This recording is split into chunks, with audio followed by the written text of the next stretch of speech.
In just a matter of weeks, tensions between the United States and China have escalated and spread, sending ripples through global supply chains.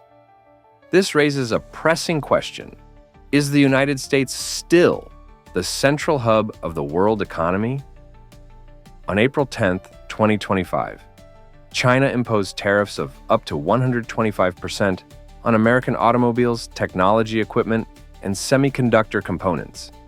Just 72 hours after the United States announced an $88 billion tariff package targeting Chinese electric vehicles and rare earth elements. In response, Goldman Sachs lowered its U.S. GDP growth forecast for Q2 from 2.3% to 1.5%, warning of potential economic slowdown should tensions persist. Immediately following the announcements, the Dow Jones Industrial Average dropped 1,000 points, erasing $520 billion in market capitalization, sending shockwaves through the U.S. financial markets. Tesla halted deliveries to China, a move that could lead to an 8 to 12% rise in electric vehicle prices in the U.S. next quarter, due to excess inventory. According to Kelley Blue Book, soybean futures fell by 4.3%, and shares of agricultural giant ADM declined 11%. Tens of thousands of Midwest farmers now face income uncertainty as China suspends new orders. Deer and corn lost $2.1 billion in market value due to disruptions in its agricultural equipment supply chain to China. Residents in states like Iowa and Illinois may face higher costs for equipment repairs and replacement parts. In the first quarter of 2025, China reduced its holdings of U.S. Treasury bonds to $759 billion, the lowest level since 2009. At the same time, Chinese authorities instructed major banks like ICBC and CCB to limit purchases of U.S. dollars, while increasing transactions in renminbi and euros. PetroChina recently purchased 1 million barrels of crude oil on the Shanghai Petroleum Exchange, settling the transaction in digital renminbi, ECNY, bypassing both the US dollar and the SWIFT system. China has also scaled back its U.S. soybean imports from 32 million tons in 2018 to 9.4 million tons in 2024, opting instead for long-term contracts with Argentina and Kazakhstan, while boosting national grain reserves by 18%. This shift in supply sources has narrowed the market for American farmers, though it has reduced domestic dependence on global commodity price fluctuations. In the industrial sector, BYD has canceled a $500 million contract with a U.S. partner, while Xiaomi and Huawei have relocated manufacturing operations to Indonesia, Egypt, and Mexico. These adjustments may lead to higher production costs, ultimately impacting product prices. Consumers in both the United States and Asia could soon see noticeable changes in the prices of mobile phones and electronic devices. According to the International Monetary Fund's April 2025 report, the group of economies led by China now accounts for 33.6% of global GDP based on purchasing power parity (PPP), surpassing the G7 nations, which hold a combined 29.9%. At the same time, the use of the renminbi in international payments through the SWIFT system rose from 2.2% in 2020 to 6.3% in 2025, indicating a notable change in global transaction behavior. As the US dollar slowly loses its dominant role, implications may be felt in exchange rates, borrowing costs, and import prices, particularly in import-dependent countries, including the United States. Cross-border investment between the US and China has declined by 58% compared to the same period last year. The US Congress is currently reviewing proposals to prohibit federal pension funds from investing in Chinese equities.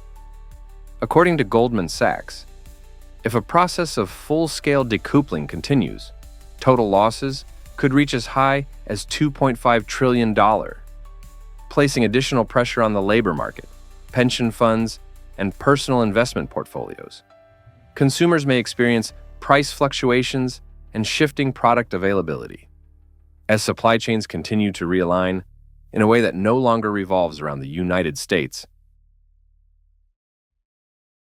China is grappling with a series of serious challenges, from U.S. tariffs and allegations of unfair practices to a growing erosion of international trust.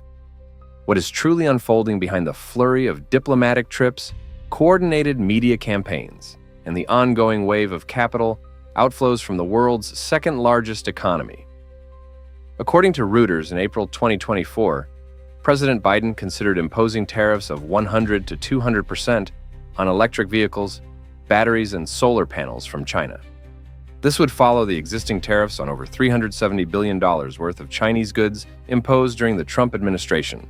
In response, global businesses have accelerated their shift away from China-centric supply chains, redirecting investments toward Mexico, India, and Southeast Asia. President Xi Jinping has embarked on diplomatic visits to Malaysia, Cambodia, and Myanmar in an effort to maintain regional influence. However, Japan and South Korea have rejected the prospect of new cooperation with Beijing and have publicly denied reports circulated by Chinese media. Consumer reports noted that many factories in Guangdong and Zhejiang have experienced a reduction in orders and have cut working hours. Exports to the U.S. account for more than 16% of China's total export volume, directly affecting millions of workers. Meanwhile, in the United States, prices for electronics and home appliances have risen by 10 to 20% due to the lack of affordable alternative sources. In 2024, China's exports to the United States reached $501.22 billion, accounting for approximately 14.7% of its total export value. However, many businesses have been accused of circumventing tariffs by routing goods through third countries. China also faces allegations of intellectual property theft from U.S. companies, with estimated losses ranging from $225 billion to $600 billion annually. Numerous copied products are sold at lower prices, significantly impacting revenue for American firms. At the same time, China is the subject of over 60 anti-dumping and subsidy-related cases at the World Trade Organization, reflecting declining confidence in the country's trade practices. The drop in orders from the U.S. has led many Chinese factories to scale back production and cut jobs. Job insecurity is spreading across major industrial zones, particularly among workers whose livelihoods depend heavily on export manufacturing.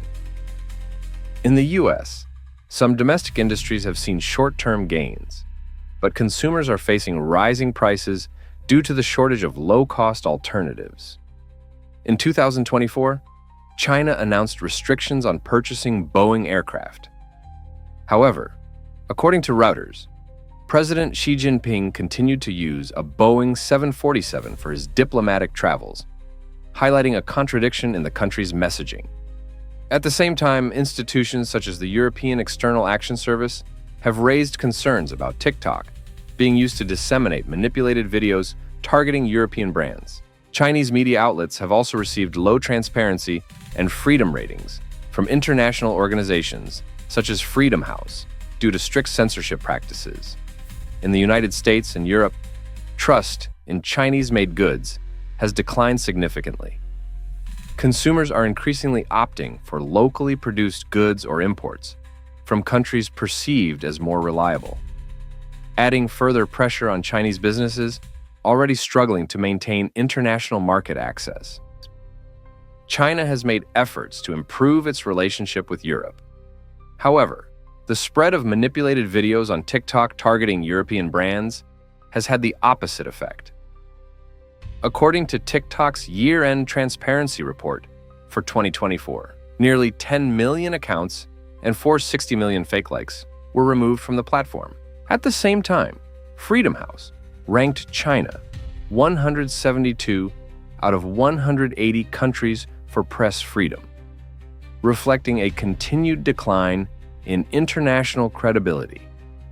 Domestically, this erosion of trust has made it more difficult for Chinese companies to expand globally, resulting in slower growth and lower income. For international partners, growing concerns over transparency in the Chinese business environment have prompted many to scale back cooperation and cut capital flows into China. China unexpectedly halts U.S. beef imports, disrupting $2.5 billion in exports. What's behind the move, and who stands to lose? As of March 16, 2025, China has not renewed import permits for over 300 U.S. beef processing facilities, rendering a significant portion of American beef exports ineligible for entry into the Chinese market. This move follows the United States' decision to impose a 25% tariff on Chinese electric vehicles and related components, and is widely seen as part of Beijing's broader trade response. According to U.S. government data, beef exports to China plunged from an average of 2,000 metric tons per week to just 54 tons in the week ending March 20. China has also imposed additional tariffs of 10% to 15% on U.S. agricultural products, including beef, making American goods less competitive in the Chinese market. In 2024, the U.S. posted a record $8.63 billion in pork exports, with total volume reaching 3.03 million tons. Beef exports contributed $10.5 billion, accounting for roughly 14% of total domestic production. China has played a key role in this growth, representing 14% of U.S. beef export volume and 15% in value, along with 15% of pork volume and 13% of its value. Since March 2025, however, China has levied steep tariffs, 56% on U.S. beef and 81% on pork, further eroding the competitiveness of American meat products and triggering a sharp decline in exports to this vital market. As a result, surplus supply is building up domestically, putting downward pressure on prices. According to the U.S. Department of Agriculture, USDA, wholesale beef prices fell 1.9% in February 2025, while pork prices dropped 6.2% in January, before rebounding 7.9% the following month. While the price decline may benefit American consumers in the short term, with more affordable meat at the grocery store, long-term disruptions in export channels could reduce farm incomes, affect employment in food processing, and impact related agricultural commodities, such as corn and soybeans. In the wake of China's higher tariffs on U.S. beef and pork, Russia has seized the opportunity to strengthen its presence in the Chinese market. Sergei Dankvert, head of Russia's Federal Service for Veterinary and Phytosanitary Surveillance, Roslkoznadzor, stated that Russian meat exports are expected to reach 1 million tons in 2025, up from 860,000 tons in 2024. China, the world's largest consumer and importer of beef, brought in a record 2.87 million tons in 2024. Russia's pricing and quality advantages are positioning it as a key alternative supplier. The expansion of Russian meat exports may also help stabilize domestic Chinese meat prices, especially as beef prices fell by 22% in 2024 due to oversupply. Rising beef imports in China reflect increasing consumer demand, driven by higher incomes and a growing preference for premium meat products. To reduce dependency on a limited number of suppliers, China has broadened the list of approved beef exporters. Recent policy changes have allowed more producers from Australia and Russia to enter the market, while easing restrictions on German beef. Other key suppliers include Brazil, Argentina, Uruguay, Belarus, and Chile. For Chinese consumers, this diversification helps ensure supply stability and price consistency, meeting the country's growing demand for beef. For the U.S., however, China's strategic pivot in sourcing could lead to prolonged oversupply in the domestic beef market, with potential implications for pricing and agricultural sector stability. The United States has imposed record-high tariffs on Chinese goods. But the question remains, which side stands to lose more? While China responds with currency devaluation and redirects its exports, the world now faces the risk of deepening divisions.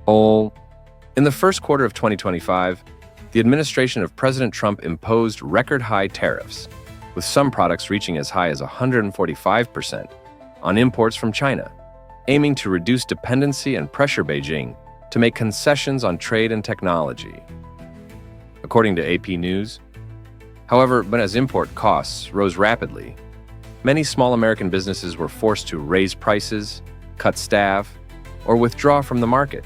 A retail company in California reported having to pay nearly $630,000 more per year due to the new tariffs. A coffee machine that used to cost $120 has now risen to over $180. This has caused consumers to become more cautious in their daily spending. The ripple effect has also placed the Federal Reserve, the Fed, in a difficult position. If it maintains high interest rates to contain inflation, it risks stifling growth. But if it lowers rates to stimulate demand, it puts pressure on the US dollar. By the end of March 2025, the Consumer Price Index, the CPI, had risen by 4.2% compared to the same period last year, the highest in 18 months. In this context, households with young children or elderly members are especially affected, as healthcare and food costs have surged. Immediately following the United States' decision to raise tariffs on Chinese goods to as high as 145%, Beijing allowed the renminbi to depreciate significantly. This devaluation made Chinese exports more affordable in global markets. According to a report from Bloomberg, in April 2025, the RMB-USD exchange rate dropped to 7.4290, the weakest level since 2010. However, Chinese consumers are now experiencing price increases of 10 to 20% on imported goods compared to the beginning of the year. Many households have begun to shift their preference toward domestic products. At the same time, China swiftly restructured its export strategy, redirecting a large share toward ASEAN and Europe. According to Global Times, in the first quarter of 2025, exports to ASEAN rose by 20.3%, especially in categories such as lithium batteries, auto parts, and consumer electronics. As for Europe, the World Trade Organization, the WTO, projects that Chinese exports to the region could increase by an additional 4 to 9% in 2025. One outcome of this shift is that many Chinese workers are now required to retrain and acquire new skills in order to adapt to changes in production lines, which may temporarily disrupt their incomes. According to AP News, in the first quarter of 2025, China's GDP grew by 5.4%, exceeding the projected 5.1%, largely due to a surge in exports prior to the implementation of new U.S. tariffs. Nevertheless, falling real estate prices and a 9.9% decline in property sector investment have raised concerns among many households. Asset values have dropped, and low inflation has contributed to a slowdown in the domestic consumption, although exports increased by 6.9%, enabling China to post a trade surplus of 1.96 trillion yuan in the first quarter. A 6% drop in imports has led many families to reduce their purchases of imported goods. In April 2025, the US dollar fell nearly 10% from its peak earlier in the year, marking its sharpest decline since 2022. The USD index dropped below the 100-point threshold, reflecting a weakening of global confidence in the dollar. Prices for imported goods, such as electronics and food, have risen. In addition, interest rates on home and consumer loans have also increased, making everyday living costs more burdensome. President Trump's trade and diplomatic policies are contributing to a growing divide between the United States, China, and its strategic move to challenge the dominance of the US dollar. No SWIFT, no USD. China is reshaping the way the world pays. Is the global position of the US dollar under threat? By the first quarter of 2025, China had processed over 18 trillion yuan, approximately 250 billion USD, in cross-border transactions using the digital yuan ECNY. This system is directly integrated with SIPS, which now connects more than 1,400 financial institutions across 110 countries, enabling fast, low-cost transactions without relying on SWIFT. The ECNY enables near-instant and virtually cost-free transactions. This advancement helps businesses reduce operational costs and shortens payment times. While individuals benefit from more convenient international money transfers for migrant workers in particular, the ability to send money home faster and at lower fees can make a tangible difference. Less money lost to fees each month and near-instant access to funds.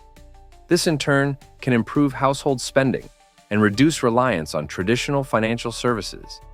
Moreover, those without a bank account can still participate in the financial system through the ECNY wallet, broadening financial access and inclusion. By the end of 2024, China had signed more than 40 bilateral currency swap agreements, with a total value of 586 billion USD. These agreements not only strengthen financial cooperation, but also improve access to financial services in countries with limited banking infrastructure, reducing reliance on physical cash and exposure to USD exchange rate. Volatility. The share of China's cross-border transactions conducted in yuan rose from 40% in 2021 to 53% in 2024.